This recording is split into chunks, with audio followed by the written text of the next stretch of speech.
Hello, murder mystery fans. I'm Grace. Welcome back to the Debate Hut. Today, we're going to do a review for the show Only Murderers in the Building for season 4, episode 2, Gates of Heaven. So, if you want, you could check out our last week's review on episode 1 so you could catch up. And if you're new here, welcome. Before you start, please make sure you like, subscribe, and hit that notification bell. Leave a comment down below on your thoughts and theories for the show. And yeah, let's get straight to it.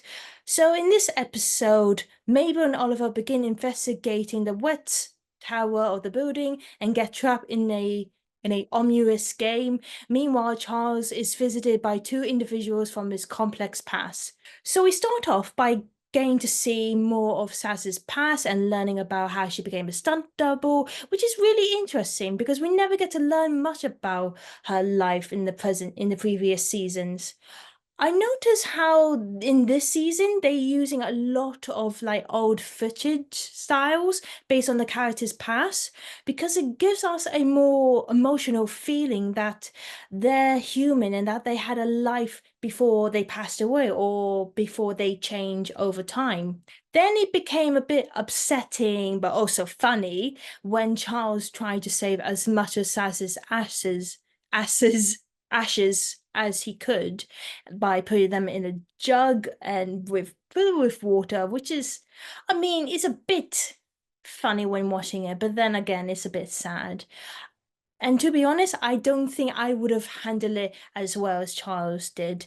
Having someone's ashes on your hands is a bit, uh, we get to see Saz again, but as a figure of Charles's imagination, which I was actually pleased I because we don't really lose Saz again. We just see her like still part of this episode, and she's kind of there like helping in a way, which is good that because we get to see more of her still.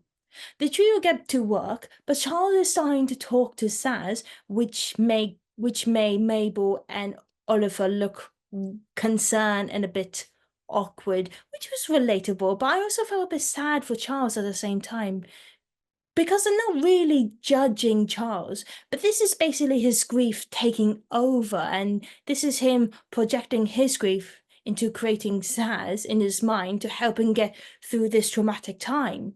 Soon Mabel and Oliver decide to check on the strange neighbors on the other side of the building, while Charles stayed inside in his apartment to stay safe, suggested by Mabel and Oliver. They first greet the guy with the stink eye, but he actually has got pink eye, which makes sense. But it's also a bit weird at the same time. Then they meet the family next door, who are actually pretty nice. They all played an anonymous game, which it was a card game to my relief because I thought from last week that they were going to play some kind of dangerous game. It gets a little bit freaky when the family pulled out a long, skinny knife. Like, who carries a knife like that around the house and in front of guests? Kind of gives me a bit of Adam family vibes, if you know what I mean. Oliver wins a game and they takes him to the bathroom, which gets weirder. When he enters the bathroom, the first thing he said is that a person? And oh my God, I was like, what the hell did he just see? Like, my mind was spinning out of control at that moment. Like, I was thinking, are these people secretly cannibals? But it turns out it's ham, which at first is fine. Why is it hanging in the shower? I don't know, but you know what? I've seen weirder stuff, and it's still fine as long as it's not a person, which is the main priority. We also learned that the family somehow know the other neighbor, the one that shuts their blinds and twists the light on and off at night. They are quite secretive about them, so I'm quite curious about why they're suddenly so protective of them. We also know the neighbor's name is Dunkov. I think that's how you pronounce that name, which is the same name that was on one of Saz's notes. Now, let's skip to the best bit.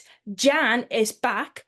Oh my God, I knew she was coming back, but I wasn't expecting her to be back so soon. At first, I was thinking, is she real like Saz? But when Imagine Saz looked and said, she's real, then yeah, Charles was definitely in deep waters. We find out that Jan has escaped from prison and got into his apartment through the hidden passageways that Jan learned from their podcast when they were investigating Bonnie's murder in season 2. It was funny to see Charles acting so calm, especially when he tried to defend himself or when he tried to put the knives away. I mean, we could see how nervous he really was. I don't know why, but when I did kind of felt a bit sad for Jan when she said she was worried about Saz and she learned that she died. We all know that Jan is a psychopath, and psychopaths don't really have empathy or express much emotions, but they do have some feelings, and that's what people kind of overlook. And I think she really felt a lot of like deep liking towards Saz, and I think she really cared about her. And I mean, who doesn't? Who doesn't care about Saz? And yeah, I mean, it was a little bit sad. Jan explained to Charles that Saz was actually trying to find someone who was also living in the same building, another killer. And I'll talk about that later in this review. After Jan left, we get to see Detective Williams again. Hallelujah, because I love this character. I mean, I felt so happy we get to see her again because she was like the comedy in the previous seasons, and I missed her. She was a bit late in season 3, but I'm so pleased that we're getting all these great and likable characters early in this season. Meanwhile, Mabel and Oliver try to open Don Dudoff's apartment with a code from Saz's note. And from the look of the empty apartment, this really screams out assassin. Because people who are assassins, they keep to themselves and they have little property. And the reason why they don't have so much is because they're always on the move. They don't have to carry a lot of things on their back. Plus, one thing that really points out about Saz's kill is that it looked kind of professional. And I'll explain that later again in this review. In the end, the trio used luminol, which is a type of liquid to detect blood. And when they find some in Charles's apartment and discover there was a Saz has written tap in, which is a code that she used with Charles back in the early working days as an actor and stunt double. She used it to tap in and take his place whenever they're doing an action scene, which is quite memorable. But the question is, how does that relate to finding her killer? That's the part I don't quite understand in a way. There has been a lot of themes in this episode. One is about taking risk. We see this early in the episode about how wants to become a stunt double, about when she was taking risk. And we also see when Charles is afraid and doesn't want to go outside. And Saz is there with him telling, you can either stay or you can take the leap. My favorite part were the scenes with Charles and Saz because we get to learn so much more about their relationship and what they mean to each other. How Saz was so grateful to be Charles's stunt. That was really touching for me, and I really appreciate how they gave us these moments.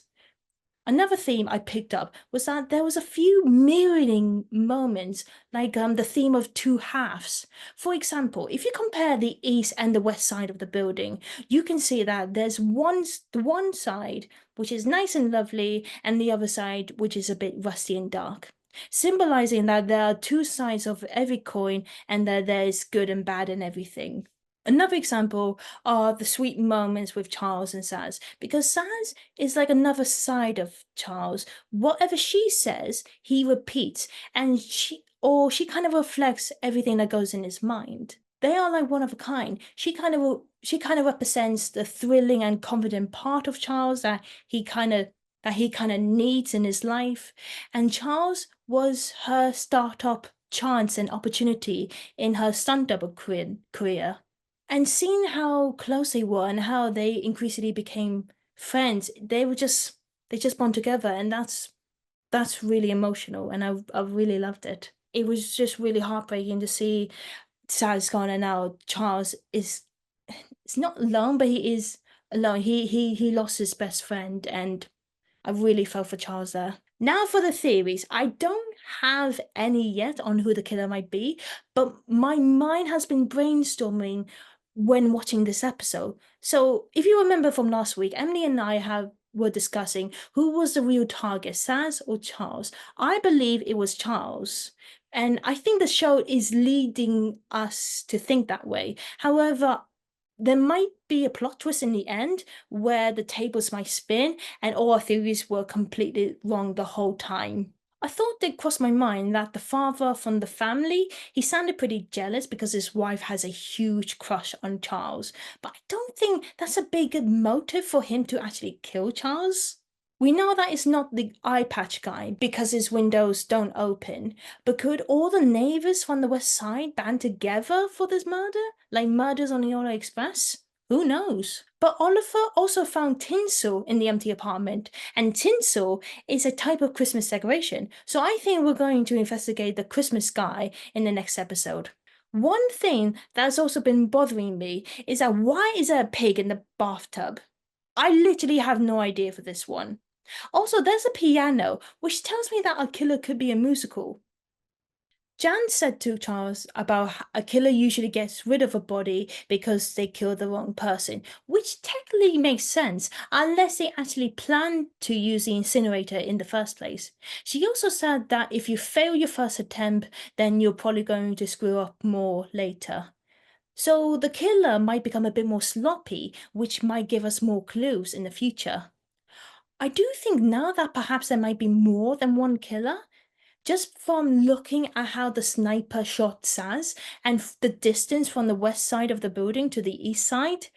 It would also make sense if the sniper had a partner working with him who was only on the east side and was outside of Charles's apartment, waiting to sneak in and get rid of the body quickly. If the sniper was alone, then they would have to rush and hide the gun and quickly dash to the other side and get rid of the deceased. If you guys have any other theories or ideas or any thoughts or any gut feelings about who the killer might be, we'd love to hear them. Please leave it down in the comments down below. And for a little sneak for next week for season 4, episode 3, Two for the Road. So Charles, Oliver, and Mabel are starting to pair off with the new investigators, the actors from their previous episode. So for next week episode, our famous movie stars will tag along with our favorite detectives for the investigation, and who knows, they might actually be helpful. Unless they're gonna screw things up or mess around with the case. So, guys, that's our review of today's Only Murderers of the Building, Season 4, Episode 2. Thank you so much for watching. Before you leave, though, please make sure you like, subscribe, and hit that notification bell. You can check out other reviews of other shows and reactions. We've done so many, guys. We also done games, pranks, videos about us, the team. Check them out. They're all on our channel. You can also follow us on Twitter and Instagram. If you do, we will follow you back. That's a promise. You can also check out our website that tells information about the team and everything we've done in the past. So yeah, thank you so much for watching, and we will see you next time for episode 3. Bye.